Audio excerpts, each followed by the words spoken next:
Halo semuanya, kembali lagi pada video pembelajaran ekonomi dan kali ini kita akan membahas soal persamaan dasar akuntansi dan cara penyelesaiannya. Kenapa saya memilih contoh soal ini? Karena persamaan dasar akuntansi sering muncul di ujian nasional maupun ujian tulis berbasis komputer pada SBMPTN. Bagaimana pengertian persamaan dasar akuntansi?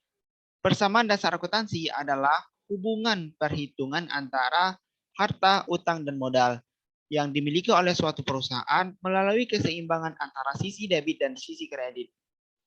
Terdapat unsur atau rumus utama dalam persamaan dasar akuntansi itu ialah harta sama dengan utang plus modal. Harta ini terdiri dari kas, peralatan, perlengkapan, piutang, dan lainnya yang menjadi aset suatu perusahaan. Yang kedua yaitu utang. Utang merupakan kewajiban yang harus dibayar oleh suatu perusahaan. Akun-akun dari utang ini seperti kewajiban, wesel bayar, pendapatan yang ditangguh. Dan yang ketiga itu modal. Modal utama maupun modal lainnya. Modal lainnya itu seperti modal investasi dari para investor-investor. Berikut contoh soal yang sudah saya siapkan. Ada 6 transaksi yang dilakukan oleh suatu perusahaan.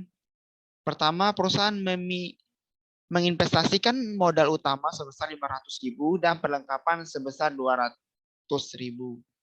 Yang kedua, dibeli peralatan secara kredit sebesar 100.000. Yang ketiga, dibayar utang sewa sebesar 50.000.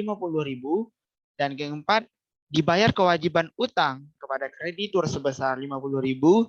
Yang kelima, diterima pendapatan jasa sebesar 100.000. Dan yang keenam, pemilik mengambil uang tunai untuk keperluan pribadi. Maksud di sini pemilik perusahaan sebesar 50.000. Untuk melakukan pencatatan persamaan dasar akuntansi, terlebih dahulu kita harus mengetahui analisis akun-akun yang mempengaruhi. Yang kedua, konsep debit kredit. Dan yang ketiga, persamaan dasar akuntansi. Lanjut ke pembahasan dari soal tadi. Transaksi yang pertama yaitu pemilik perusahaan menginvestasikan modal uang sebesar 500.000 dan perlengkapan sebesar 200.000. Nah, ini tercatat pada tanggal 1 yaitu modal jika dimasukkan dalam akun harta yaitu dikategorikan sebagai kas. Kas masuk sebesar 500 dan perlengkapan sebesar 200. Ini merupakan akun debit dan akun kredit yang mempengaruhi yaitu modal. Modal dari 500 berupa kas dan 200 berupa perlengkapan. Yang kedua itu dibeli peralatan secara kredit sebesar 100. Nah, karena pemilik perusahaan membeli peralatan secara kredit, tentunya tidak mengeluarkan uang atau kas. Maka yang mempengaruhi akun pada transaksi ini yaitu peralatannya bertambah, utangnya bertambah. Kenapa? Karena dibeli secara kredit. Jadi turunannya kas 500, perlengkapan 200, peralatan 100, utang 100, dan modal 700. Next, kita lanjut yang transaksi ketiga itu dibayar utang sewa sebesar 50.000. Kalau pemilik perusahaan membayar, tentunya yang mempengaruhi akun transaksi ialah harta berkurang sebesar 50.000. Karena dia membayar utang sewa ini tadi. Dan utang berkurang 50.000. Karena dia sudah membayar utangnya akan berkurang 50.000. Turunannya yaitu 500. Yang semulanya tadi kas 500 dikurang 50 menjadi 450.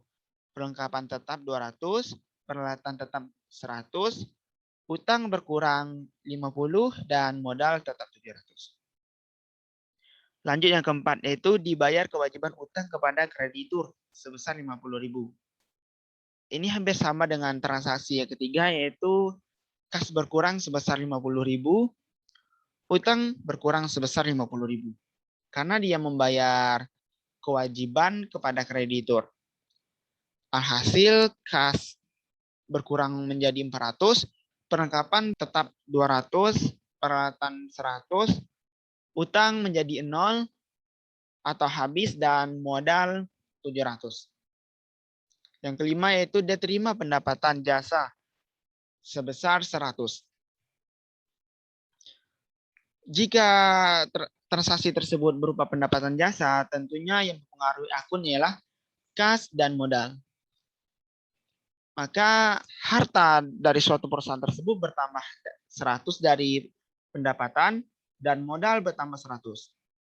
Jadi turunannya dari kas 400 ditambah 100 menjadi 500.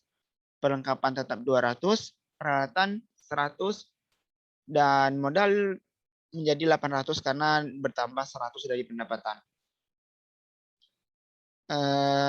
Next, transaksi yang keenam yaitu pemilik perusahaan mengambil uang tunai untuk keperluan pribadi atau FRIPS sebesar 50.000.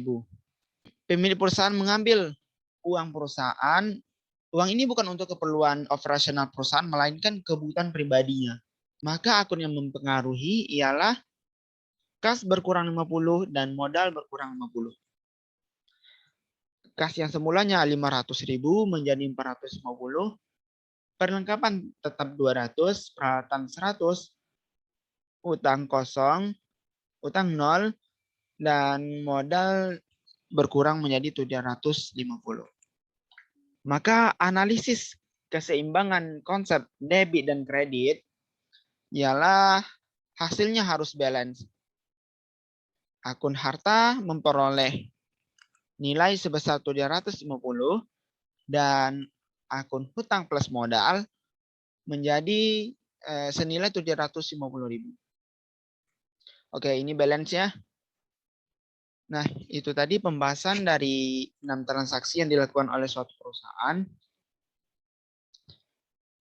Oke, terima kasih. Semoga video ini membantu dalam pemahaman kita semua terhadap ilmu akuntansi. Sekian dan terima kasih.